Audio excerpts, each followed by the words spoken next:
Hello, എല്ലാവർക്കും നമസ്കാരം. തൊഴിലാളിക്കൊരു കൈത്താങ്ങി എന്ന യൂട്യൂബിലേക്ക് എല്ലാവരും സ്വാഗതം ചെയ്യുന്നു.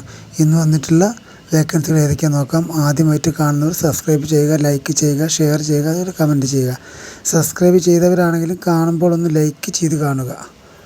വേക്കൻസികൾ വളരെ കുറവാണ്. ആദ്യം കാണാനും ആദ്യം വിളിക്കാനും ശ്രമിക്കുക. ആദ്യം കാണുന്നവർക്കും ആദ്യം വിളിക്കുന്നവർക്കും മാത്രമാണ് ജോബ് കിട്ടുക. അപ്പോൾ കാണുമ്പോൾ തന്നെ ഒന്ന് ലൈക്ക് ചെയ്ത് കണ്ടു കഴിഞ്ഞാൽ നിങ്ങളിലേക്ക് എന്നും നോട്ടിഫിക്കേഷൻ വരും. നോട്ടിഫിക്കേഷൻ വന്നു കഴിഞ്ഞാൽ പെട്ടെന്ന് നിങ്ങൾക്ക് കാണാൻ സാധിക്കും. അപ്പോൾ നിങ്ങൾ വേഗം കാണുക, നമ്പറിൽ വിളിക്കുക കേട്ടോ. അപ്പോൾ തുടർന്ന് കണ്ടോളൂ.